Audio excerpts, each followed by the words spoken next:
Hello everybody, thanks again for tuning in to my video. First of all, I would surely appreciate if you hit the like button under this video. Okay, today I'm gonna give you a quick presentation and tour of the features, hardware and software of the brand new Samsung Galaxy S8. Okay, let's get into it. Let's take this beautiful phone in question. On the front, we have a dual curved edge display, or infinity display, how Samsung calls it.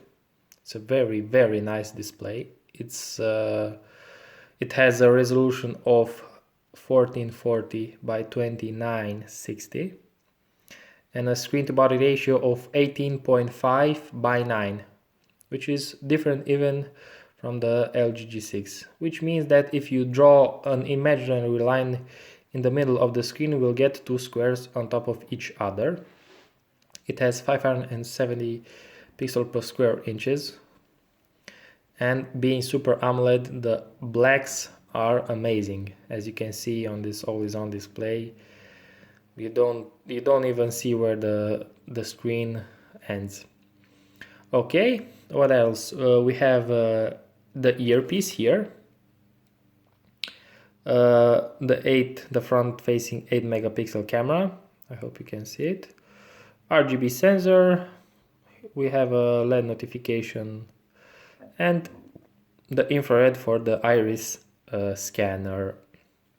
Okay, and this little square here I will show you a bit later in the video what it does. On the bottom we have a 3.5mm headphone jack, a USB Type-C, which can enable your phone to be fast charged from 0 to 100% in 1 hour and 20 minutes, a microphone and a speaker. Okay, on top we have the SIM tray, which houses the SIM and of course the expandable memory for up to 256 gigs and a noise cancelling microphone. On the right we have the lock screen button, of course, and on the left side we have the volume rocker up and down, and a new thing for Samsung is this button here, which enables Bixby artificial intelligence, which doesn't have any voice assistant for now. Okay, as I mentioned earlier, on this always on display we have this little square here, which if you touch it, it will open your lock screen, and if you'd like to bypass it and go into home screen. As you can see, this beautiful screen doesn't have off-screen buttons but on-screen ones, which in my opinion is a very welcome feature, and you can rearrange them, the back button to be on the left and the recent on the right. And if you hit this, of course you will have Google now. I mean, Samsung has always cloned the apps with Google's, and in the case of if you double tap this, you will get Bixby, which is very similar to Google Assistant. It's an aggregation of information, cards, weather, today's activities, reminders, heart rate sensor, Samsung Teams, Flipboard News, so on and so forth. It doesn't have until now a voice assistant, but it will come in future updates.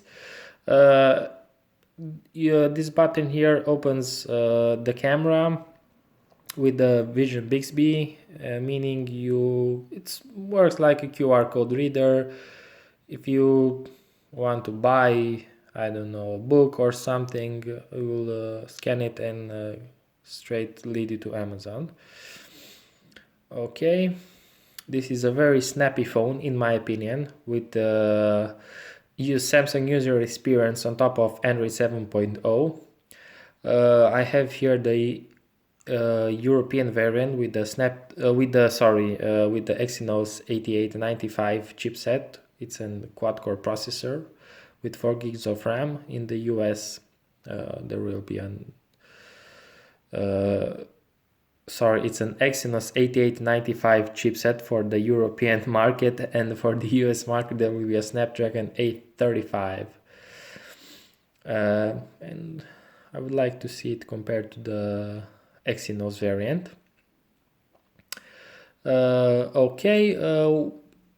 We can see the beautiful display, and on the bottom, on top of the back, home, and recent buttons, there are a few Samsung-esque icons, very colorful, and there is no home drawer button. It comes standard with this swiping gesture, and it brings you to all of your apps, which are nicely and tightly put here. But if you'd like to change this, you will just have to tap the screen, hold it, and home screen settings, and you can change the layout to home screen only, which brings you the home app button, and you don't have to swipe anymore to get to all of your apps. Okay, if you double tap this button, it brings you to the camera, which I told you earlier. The only new thing, in my opinion, is this Bixby and a few add-ons for, I don't know, funny faces. And in the settings, they are fairly the same. I will dive into the camera app into a later video. In my time using it, it's very fast. It doesn't stutter at all. It works very well. The battery holds okay, in my opinion. I mean, the big thing with this phone is its screen. It's an amazing screen. I mean, look at these bezels. They are almost non-existent. It's like from the future, this phone. It looks amazing. It has an amazing price. But you get this screen, this Apps Edge feature, which from now is standard in the S8 and S8 Plus, which aggregates some useful apps you might use in a daily basis, People's and Smart Select, like the Samsung Note 7.